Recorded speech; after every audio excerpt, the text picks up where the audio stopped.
Welcome back, America.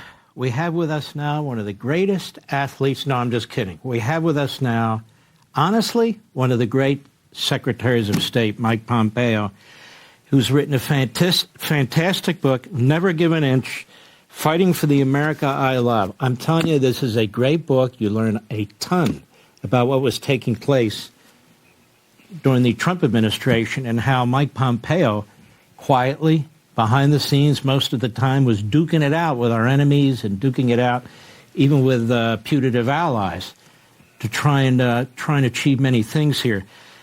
You know, Mr. Secretary, unfortunately, we don't have enough time to hit every aspect of this book, and that's why I want people to read it.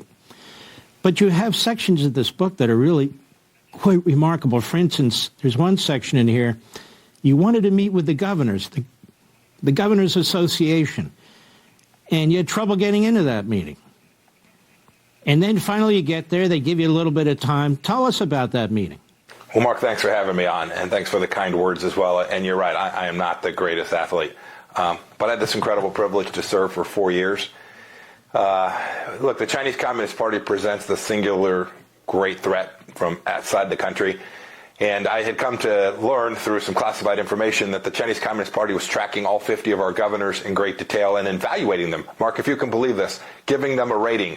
You're on the team, off the team, or we're working on you, essentially. And so I'd seen also that the Governors Association was going to have a meeting in Washington, D.C. I called then Governor Larry Hogan and then Governor of New York Cuomo, the two leaders of the NGA, and asked for 20 minutes. I don't think they could figure out why the Secretary of State wanted to come see the governors, but when I was there, Mark, and it was a sleepy Saturday afternoon, they were kind of paying attention to me. But when I told them that I had in my hands a recently declassified report where the Chinese Communist Party had been tracking them, following them, measuring them, evaluating them, working on them, every one of them wanted to see what I had in my hands. And it sends the lesson to us that this problem from the Chinese Communist Party isn't somewhere over there. It is inside the gates. They are tracking lots and lots of Americans in the business world, senior leaders in government, not just at the federal level like we saw with Representative Swalwell. They're working to do both propaganda and collect secrets. We have to do better, and that day I alerted the governors to that very risk. You dealt with the leadership of that regime.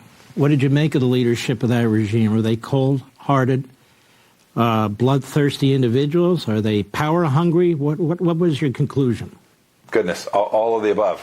Cold-hearted, power-hungry, don't give a whip about humanity, human dignity, basic rights, political freedoms, religious freedoms. Those are all nothing burgers to them. It is about power and making the nation of China the greatest hegemonic power in the history of civilization. Xi Jinping himself calls it the Great Struggle, trying to build what they call the Middle Kingdom, and the middle means middle of this earth. He's consolidated power in ways that no leader in 40 years has consolidated. His intentions with respect to the West, to the United States, are pretty clear. And they've got lots of problems inside of China, and we need to exacerbate them and defend our own way of life here. If we don't get this one right, Mark, our kids and grandkids will live in a country that looks a lot more like theirs than ours, and that's just totally unacceptable. They're a greater threat in many ways than the old Soviet Union was, aren't they? Because they've really embraced economic policies that have caused them to assimilate within our own economic system.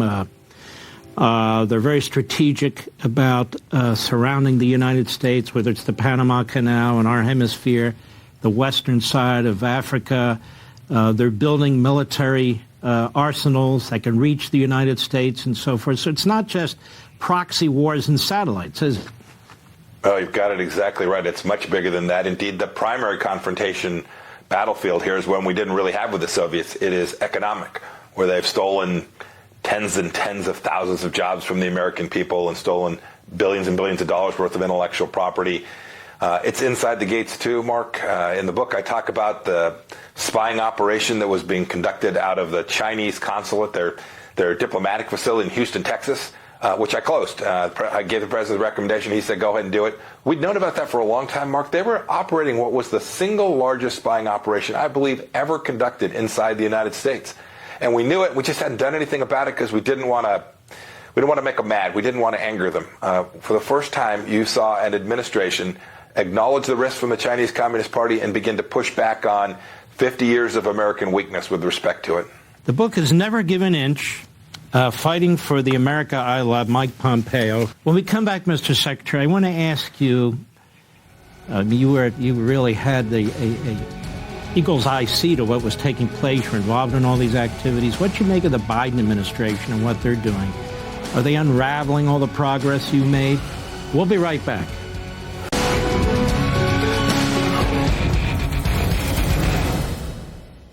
Welcome back, America. We're with former Secretary of State Mike Pompeo. Fantastic book, Never Give an Inch, Fighting for the America I Love. And you're going to love this book. You can get it at Amazon.com, any major bookstore. So, Mr. Secretary, given what you accomplished, President Trump accomplished, you see what's taking place now, what do you make of it? Well, Mark, I'm heartbroken. And I'm not heartbroken for me personally. It's not about any personal accomplishment. It's the fact that America is more at risk today as a result of the fact that President Biden has unwound a number of the things we did. We built out historic agreements called the Abraham Accords in the Middle East.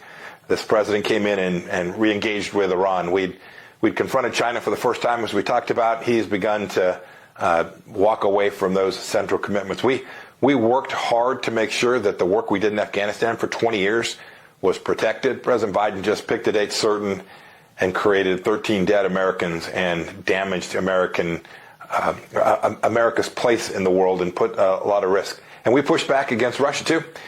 We made sure that Vladimir Putin didn't invade Europe on our watch. You'll remember, Mark, he'd taken a fifth of Ukraine under President Obama, didn't take an inch on our watch, and then within just a handful of months after we left office, he moved again.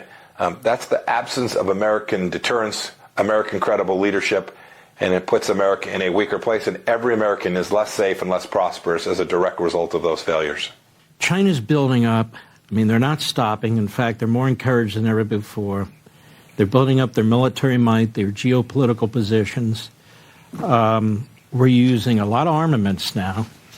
And yet, Joe Biden doesn't propose a budget for the Defense Department that is commensurate with what he's doing. Does that concern you? Mark, it concerns me a great deal. We were very focused, not only on making sure that the Defense Department had enough resources, but that they were allocating them appropriately. We're going to have fewer ships in 5 years. We're going to have fewer capabilities in space than we had. It's not only about the absolute magnitude, the numbers, the size and scope of a defense budget, but that you get it right. And President Biden's gotten it wrong. He's out there talking about shrinking the scale of the Defense Department, focusing the Defense Department on diversity, equity, and inclusion. He told a group of soldiers, we're going to have every military vehicle be run on green energy by 2030 or 2040. I can't remember the year. Those are fundamentally disconnected from protecting and preserving our nation. And I can assure everyone watching that, and if you can read about this in my book, there is not a chance that the Chinese military is doing that. There is not a chance they aren't focused on understanding America and taking us down. We need to make sure that our military is both sized correctly to do that and shaped correctly to achieve that objective, to protect the things that matter most to us. You know, Secretary Pompeo, you were raised really in the Midwest.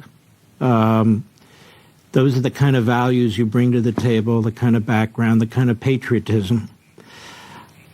You look at what's going on in the country today. You talk about this wokeism and so forth, the attack on our history, what's going on in our classrooms. Joe Biden keeps trashing our country left and right, is systemically racist. An irony, given his early career, where he hung out with the segregationists and the racists. This has to be very, very troubling to you. It is, Mark. I'm disturbed by what he's doing in terms of keeping us safe abroad, and also the fact that he's undermining these central values that has made this country the most exceptional in the world. When I was a Secretary of State, Mark, people wanted to see me. They didn't want to see Mike Pompeo. They wanted to see America's Secretary of State because they knew we were good, they knew we were powerful, and they knew and respected the leadership here. None of those last two exist today. We're still a fundamentally good country, but we're teaching kids in our schools that our nation was founded on racism, that there's an oppressor class, that there's more than two genders. This is gaslighting. This is a great nation, and as I watch this administration begin to undermine that and apologize for America, something that I have never done, and apologize for America all around the world. I know that it makes the life of my children, and I pray someday I have grandchildren, it makes their life less secure. Fantastic book. It covers so many areas that many of you are interested in and concerned about that we can't possibly cover here. It's Never Give an Inch, Fighting for the America I Love. This is the book. You know Secretary Pompeo. He is a great patriot and has done great things for this country. You can get it at Amazon.com. I encourage you to get it right away. Mr. Secretary, thank you so much for coming on. Mark, bless you, sir. Thank you for having me on. Have a good evening. God bless you, sir.